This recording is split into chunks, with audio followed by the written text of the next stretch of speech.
Écoutons l'évangile de Jésus-Christ selon saint Jean.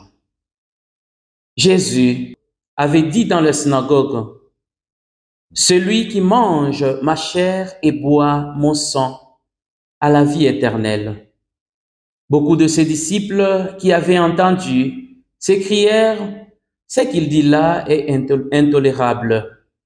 On ne peut pas continuer à l'écouter. » Jésus connaissait par lui-même ces récriminations des disciples. Il leur dit, « Cela vous heurte, et quand vous verrez le Fils de l'homme monter là où il était auparavant, c'est l'esprit qui fait vivre, la chair n'est capable de rien. Les paroles que je vous ai dites sont esprit et elles sont vie. Mais il y en a parmi vous qui ne croient pas. » Jésus savait en effet depuis le commencement qui étaient ceux qui ne croyaient pas et celui qui les livrerait.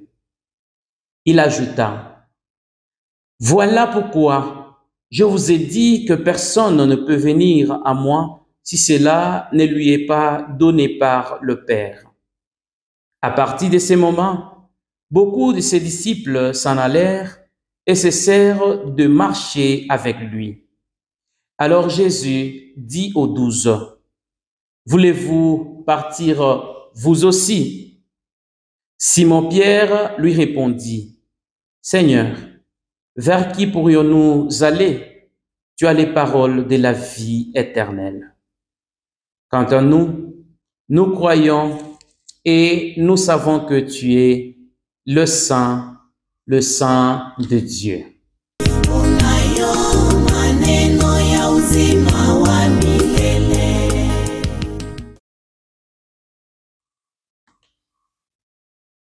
Frères et sœurs, nous célébrons aujourd'hui le 21e dimanche du temps ordinaire de l'année liturgique B. C'est depuis quelques semaines que nous sommes en train de méditer sur le signe du pain, ce pain multiplié et signe des contradictions. Nous les constatons, frères et sœurs, aujourd'hui dans le discours à la synagogue de Capharnaüm où Jésus est suivi par beaucoup car ils avaient vu ces miracles, spécialement celui de la multiplication de pain. Et dans ces passages de l'Évangile, nous sommes confrontés à une vérité gênante. Suivre le chemin du Christ sans profit n'est pas toujours facile. Et pourtant, Jésus, dans ses différents discours, voulait tout simplement leur montrer ce qui signifie vraiment suivre son chemin. Suivre son chemin implique l'endurance, la persévérance, la compassion, la miséricorde, l'amour envers lui, l'amour envers les autres. Avec Jésus, nous avons l'esprit qui fait vivre. Frères et sœurs, c'est l'esprit qui fait vivre. La chair n'est capable de rien. Malheureusement, beaucoup de ses disciples s'en retournèrent et cessèrent de l'accompagner. Ils ont abandonné les chemins de la croyance parce que leur intérêt avait été mis en question. Frères et sœurs, il nous arrive d'avoir un moment de doute. Et ce moment de doute est crucial, non seulement dans les Écritures saintes, mais aussi dans notre propre vie. Comment réagissons-nous lorsque nos croyances ou nos chemins que nous suivons sont remis en question? Nous nous éloignons ou nous nous efforçons de comprendre et d'approfondir notre engagement, mais malheureusement, nous abandonnons aussi Jésus. Jésus a posé la question de confiance à ses disciples. Voulez-vous partir, vous aussi? Aux 12 qui étaient restés là, Simon-Pierre lui répondit, « Seigneur, à qui irions-nous? Tu as les paroles de la vie éternelle. Quant à nous, nous croyons et nous savons que tu es le Saint de Dieu. Jésus est le Saint de Dieu, le Fils du Dieu vivant. Il est celui qui nous donne le modèle de la sainteté. Seigneur, vers qui irions-nous? Nous aussi, nous pouvons et voulons répéter en ce moment la réponse de Pierre, certainement dans nos différentes relations et engagements. Par respect pour le Christ, soyez soumis les uns aux autres.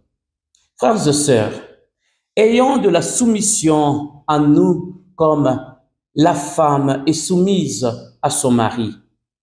Mais cette soumission n'est pas une domination, car dans le vocabulaire de Saint Paul, apôtre, quand il s'adresse au peuple d'Éphèse, être soumis veut dire faire confiance tout simplement.